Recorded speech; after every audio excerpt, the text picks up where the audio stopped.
2024 के लोकसभा चुनाव में परिवारवाद और भ्रष्टाचार दो ऐसे मुद्दे हैं जिस पर बीजेपी विपक्षी दलों के गठबंधन इंडिया को घेरने का मन बना चुकी है। प्रधानमंत्री विपक्षी दलों की एकता पर भ्रष्टाचार और परिवारवाद के मुद्दे पर जमकर प्रहार कर चुके हैं। जाहिर है, परिवारवाद और भ्रष्टाचार को लेकर बीजेपी के तमाम नेता विपक्षी दलों को जोरदार तरीके से घेरने के प्रयास में जुटे हैं और इसकी झलक दरअसल आज यूपी में दिखाई भी दी, जहां बीजेपी अध्यक्ष जेपी नड्डा ने एक बार फिर से परिवारवाद को लेकर विपक्ष पर निशाना साधा है।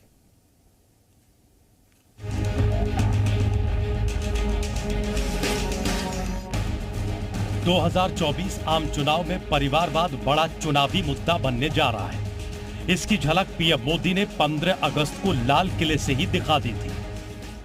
पार्टी पीढ़ी दर पीढ़ी एक ही परिवार चलाता रहे, पार्टी की सारी व्यवस्था परिवारों के पास रहे, वो लोकतंत्र, स्वस्थ लोकतंत्र के लिए सबसे बड़ा संकट होता है। यूपी परिवारवाद का गढ़ है। सपा की बुनियाद परिवारवाद की राजनीति ही है।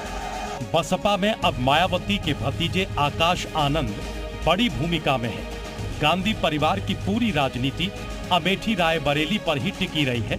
ऐसे में बीजेपी यूपी में अपनी ताकत बढ़ाने के लिए परिवारवाद के बहाने विपक्ष को कमजोर करने में जुटी है। बीजेपी के राष्ट्रीय अध्यक्ष जेपी नड्डा ने शनिवार को दिल्ली से सटे गाजियाबाद में विपक्ष के खिलाफ हुंकार भरी। परिवारवाद का आरोप लगाकर विपक्ष के खिलाफ वो जमकर गरजे।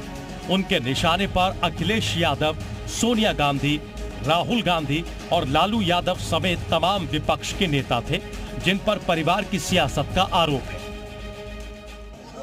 ये वो लोग थे, मोदी जी देश को आगे ले जा रहे, ये वो इकट्ठे हुए थे जो परिवार को आगे ले जाना चाहते हैं।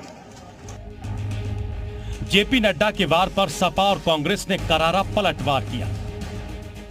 देखिए, भारतीय जनता पार्टी के मुंह से अब परिवारवाद की बात अच्छी नहीं लगती। जेपी नड्डा जी आज जिस गाजियाबाद से भाषण दे रहे थे, उस गाजियाबाद में भी एक उनके एमएलए हैं जो परिवारवाद की परंपरा को आगे बढ़ा रहे हैं। भारतीय जनता पार्टी की सरकार में, संगठन में, एनडीए में परिवारवाद की जड़ें अब वो बहुत गहरी हो चुकी। भारतीय जनता पार्टी को बताना चाहिए कि बेरोजगारी और महंगाई के लिए क्या किया, किसान और मजदूर के लिए क्या किया। भारतीय जनता पार्टी गैर जरूरी मुद्दों पे बात करके जनता का ध्यान वो बेरोजगारी और महंगाई से हटाना चाहती है। पंकज सिंह गाजियाबाद से विधायक हैं और इनके कल्याण सिंह के पोते संदीप सिंह योगी सरकार में मंत्री हैं। वसुंधरा राजे के पुत्री सक्रिय राजनीति में हैं। पंकजा मुंडे जो गोपीनाथ मुंडे जी की बेटी हैं, वो भी राजनीति में हैं। ऐसे तमाम नेता हैं जो भारतीय जनता पार्टी में हैं। क्या उनके परिवारवाद का बात नहीं करेंगे आप? हालांकि परिवारवाद के आरोपों से खुद बीजेपी भी अछूती नहीं है। एनडीए में शामिल कई दलों पर भी परिवारवाद के आरोप हैं। बीजेपी खुद को बेदाग साबित करने के लिए एक परिवार एक टिकट का फॉर्मूला लागू करने पर विचार कर रही है।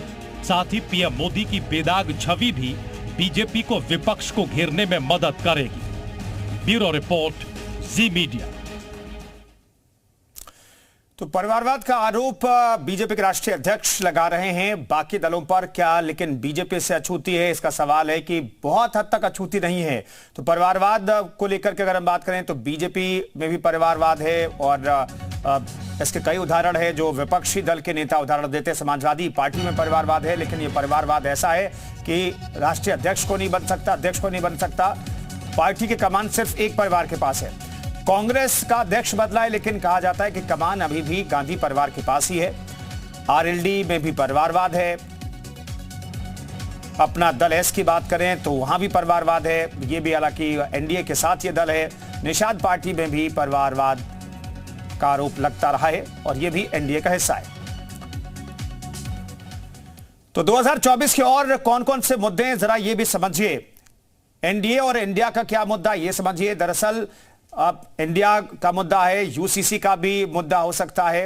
इसके अलावा सांप्रदायिकता भी एक बड़ा मसला है जिस पर अलग अलग जो गठबंधन है उसका जिक्र वो कर रहे हैं। सांप्रदायिकता का मुद्दा है, भ्रष्टाचार परिवार का मुद्दा है, महंगाई का मुद्दा है, परिवारवाद का मुद्दा है जो सत्ता पक्ष का है, बेरोजगारी का मुद्दा विपक्ष का है, विकास का मुद्दा है, नफरती हिंसा का मुद्दा है, पीएम का सम्मान तानाशाह और तानाशाही का भी मुद्दा है। तो ये तमाम मुद्दे सत्ता पक्ष के और विपक्ष के भी ये तमाम मुद्दे हैं।